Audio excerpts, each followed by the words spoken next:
श्री शिवाय नमस्तुभ्यं भक्तों, स्वागत है आप सबका आपके अपने यूट्यूब चैनल नमामि शिवजी में। भगवान भोलेनाथ की कृपा हम सब पर सदैव बनी रहे। भक्तों, आज के वीडियो में आप सुनेंगे हल छठ का पावन पर्व किस दिन मनाया जाएगा, इसकी पूजा विधि, शुभ मुहूर्त, हल छठ का व्रत क्यों मनाया जाता है, हल छठ में किसकी पूजा आराधना की जाती है, इस व्रत को और किस नाम से जाना जाता है।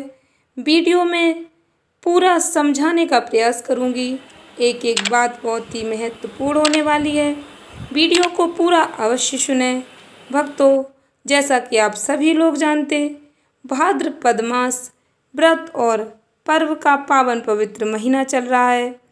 इस महीने में बहुत ही महत्वपूर्ण व्रत और पर्व आएंगे, जिसकी वीडियो मैं अपलोड करती रहूँगी और आप हमारे चैनल पर जाकर चेक कर सकते हैं। हल छठ का पावन पवित्र व्रत किस दिन रखा जाएगा।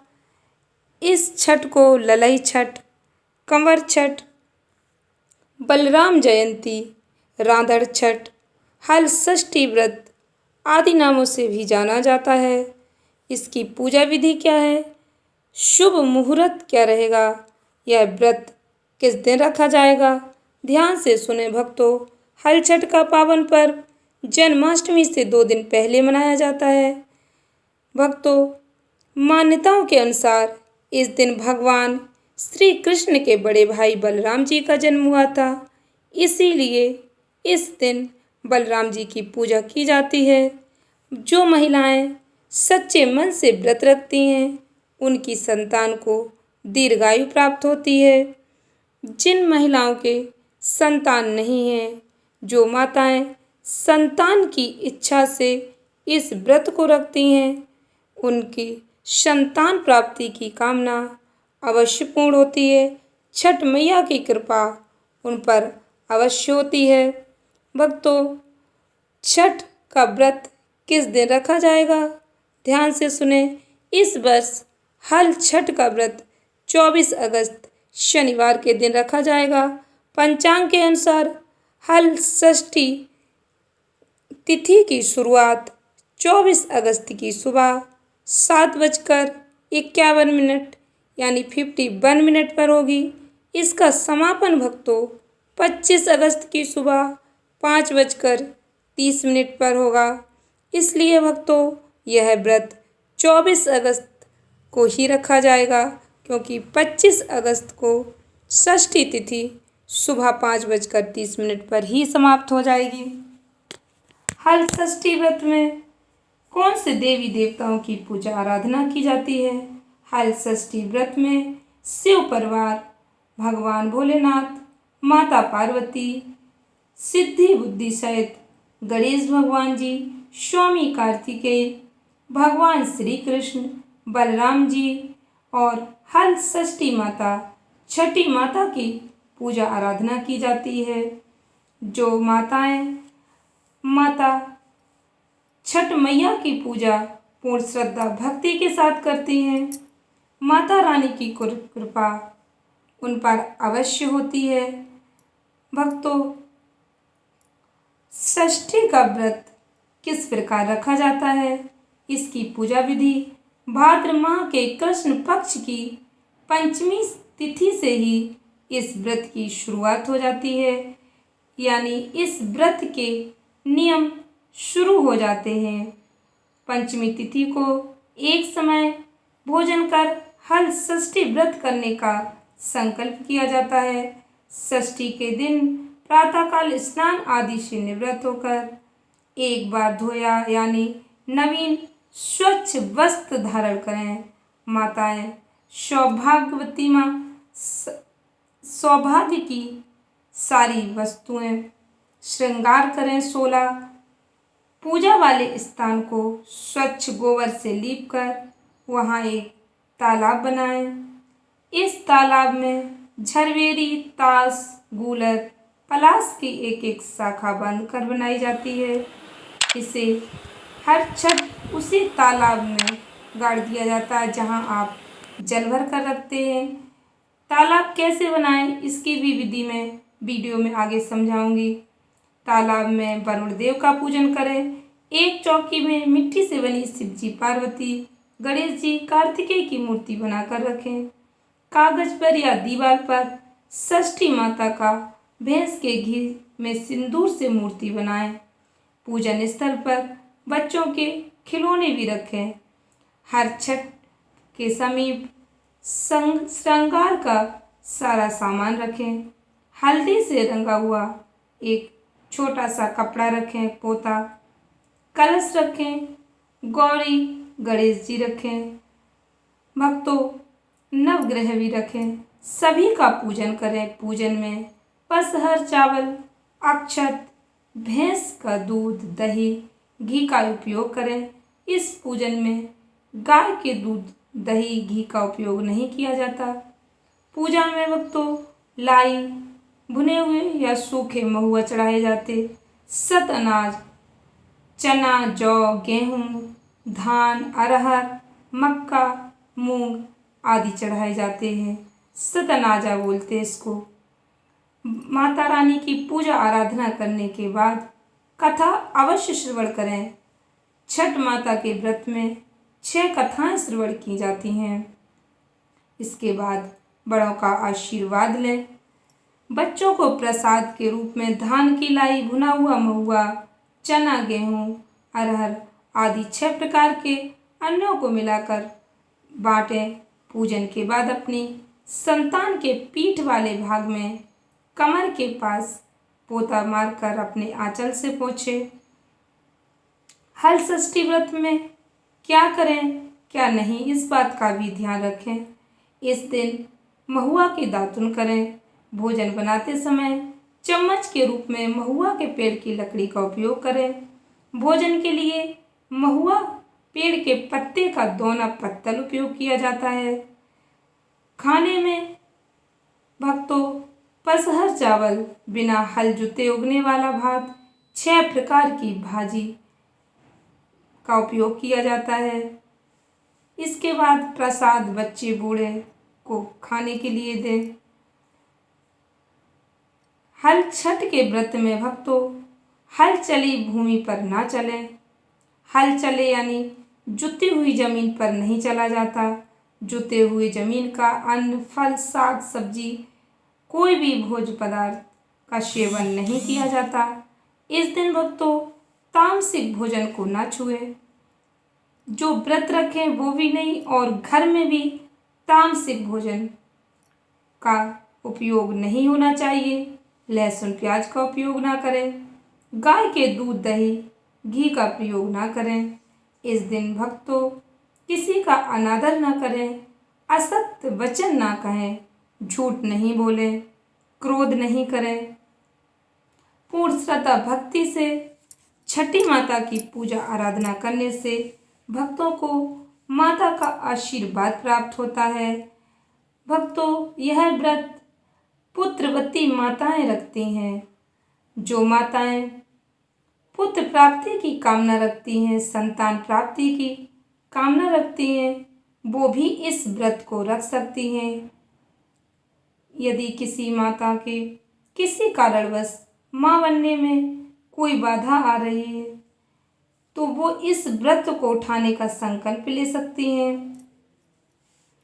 भक्तों जिन्हें संतान प्राप्ति में यदि कोई बाधा आ रही है वे पूर्ण श्रद्धा भक्ति के साथ यदि इस व्रत का संकल्प लेती हैं और माता जी से प्रार्थना करती हैं कि हे माँ, हम इस वर्ष से इस व्रत का संकल्प ले रहे हैं और इतने वर्षों तक आप जितने वर्ष तक इस व्रत को कर सकते हैं आप उतने वर्ष का अपने मन में संकल्प ले लें और आप माता रानी से प्रार्थना करें। माता रानी आपकी कामना अवश्य पूर्ण करेंगी। जिनके घर में संतान नहीं है उन्हें संतान प्राप्ति का आशीर्वाद अवश्य मिलेगा। जिनके घर में इसी वर्ष संतान का जन्म हुआ और आप अपने स्वास्थ्य के अनुसार ही व्रत रखने का संकल्प लें। ऐसा अनिवार्य नहीं है। यदि आपके सर्जरी से आपका बच्चा होता है, ऑपरेशन से हुआ है, ऐसी कोई अनिवार्य यदि कोई समस्या है तो आप इस व्रत का संकल्प अगली साल भी ले सकते हैं।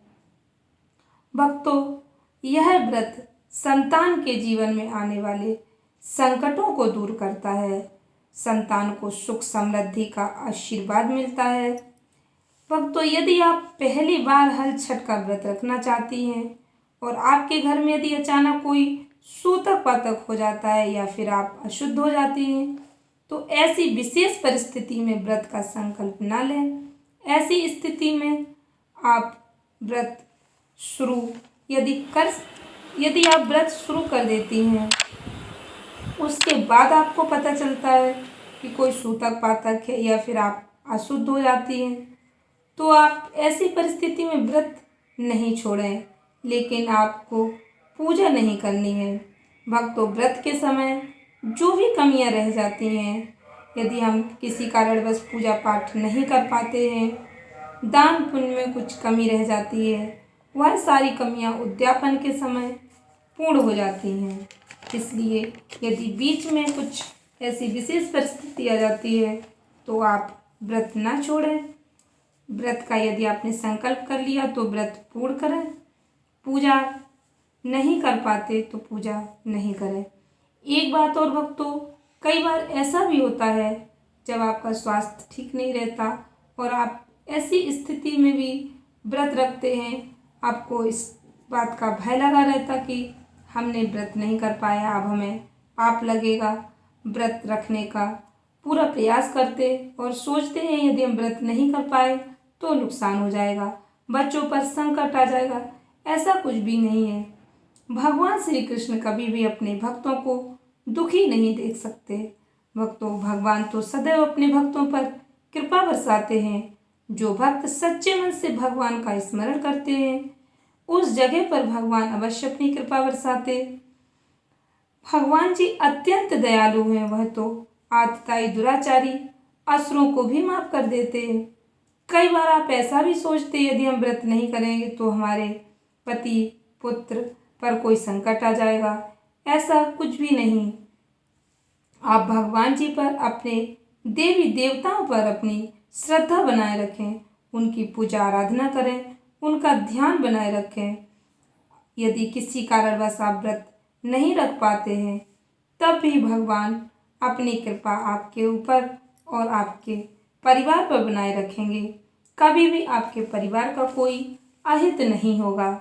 कई बार ऐसा भी होता है, पूजा की सामग्री शहरों में रहने वाले लोगों को नहीं मिल पाती, तो उनके मन पर एक बोझ रहता है, मैंने पूजा सही विधि विधान के साथ नहीं कर पाई।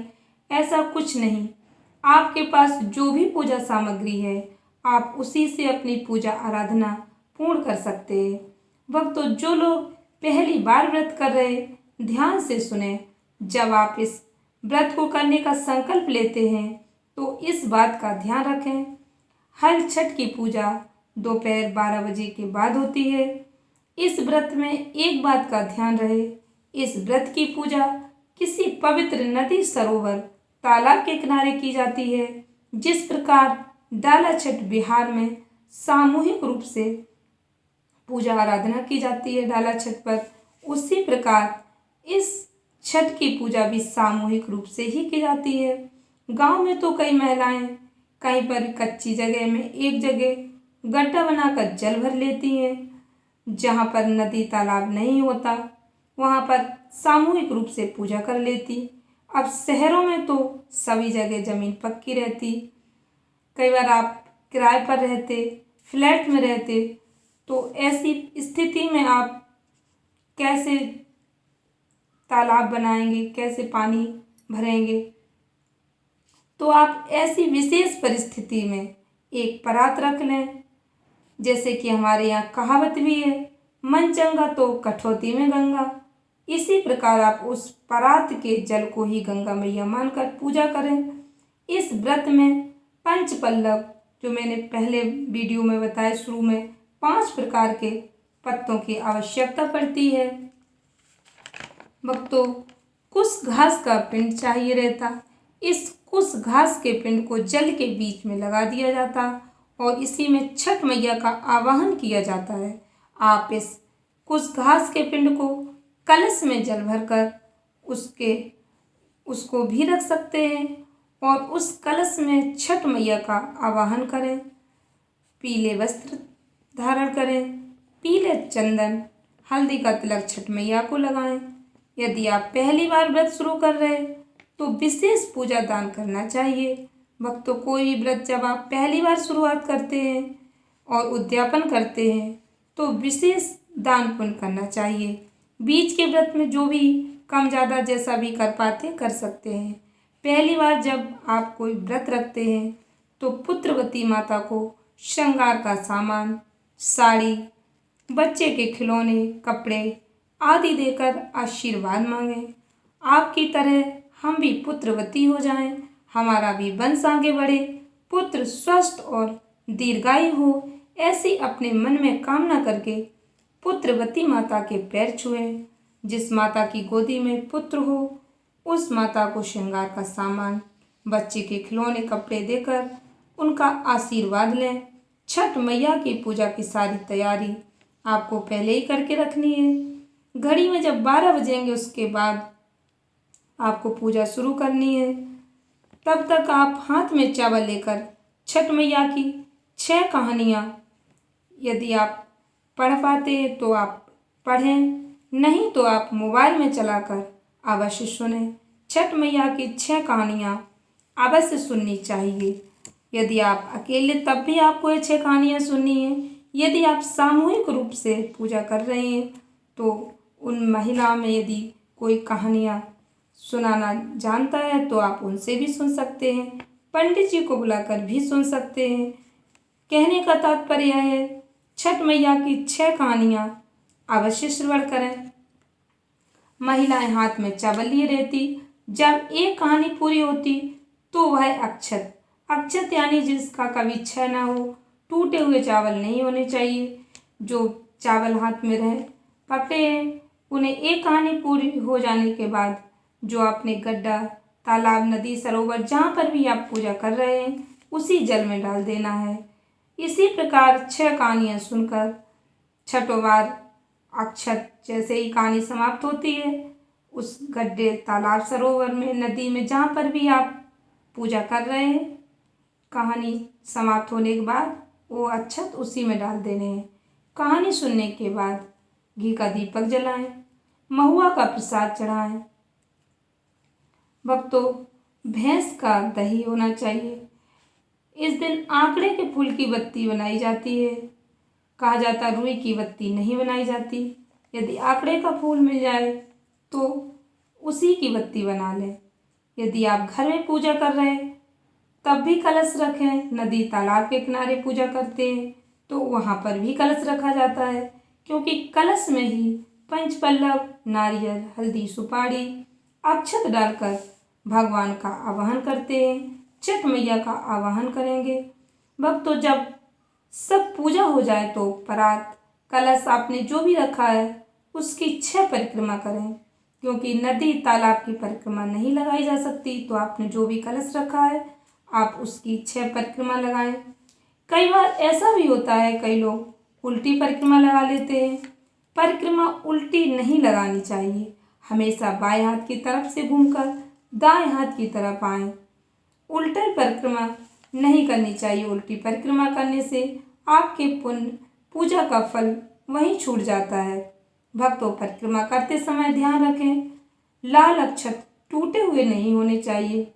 फूल हाथ में लेकर एक परिक्रमा पूर्ण होने पर उसे कलश या तालाब, गड्ढा जहाँ पर भी आप पूजा कर रहे हैं उसमें डालें। इसी प्रकार 6 परिक्रमा आपको पूर्ण करनी है। आपका पुत्र है तो उससे भी लेकर आएं, और जो मैंने पहले बताया कॉटन का कपड़ा लेकर पुत्र की पीठ में 6 बार जय हो छठ मैया कहकर उस कपड़े को छुआना है और छठ मैया को प्रणाम करवाना है। हर बार आपको ऐसा ही करना चाहिए।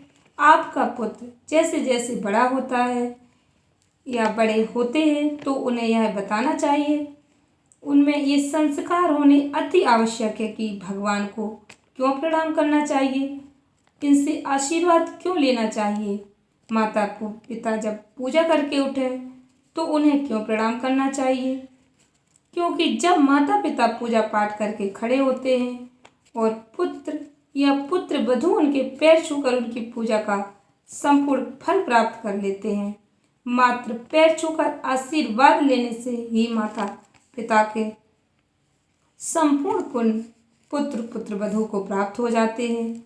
माता पिता भी तो यही चाहते हैं कि उनके पुण्य फल उनकी संतान उनके बच्चों को प्राप्त हों, वो जीवन में तरक्की करें, घर में सुख समृद्धि आए। भक्तों, प्रत्येक पूजा पाठ में बच्चों को अवश्य शामिल करें, उनसे भगवान को प्रणाम करवाएं, दक्षिणा समर्पित करवाएं, आरती में शामिल करें। आरती की लो बच्चों के ऊपर अवश्य आनी चाहिए।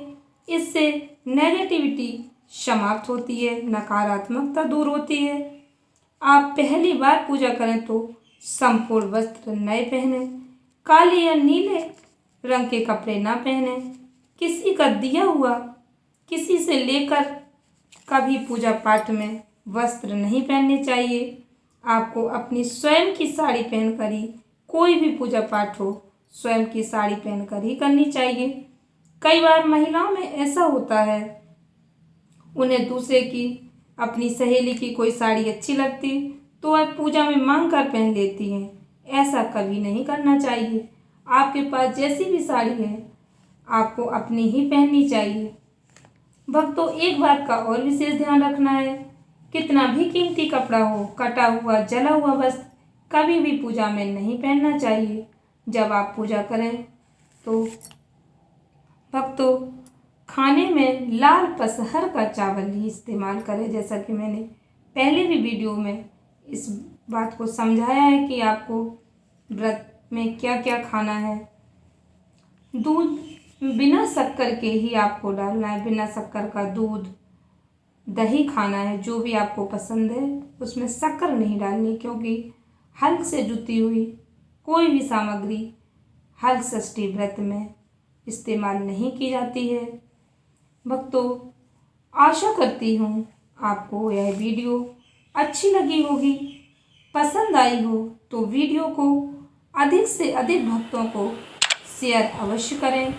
चैनल को सब्सक्राइब कर लें, जिससे मैं अपने इस तरह के अन्य वीडियो भी अपने चैनल के माध्यम से आपको बताती रहूँगी और आप तक हमारी नोटिफिकेशन पहुँचती रहेगी। धन्यवाद भक्तों। श्री शिवाय नमस्तुभ्यम।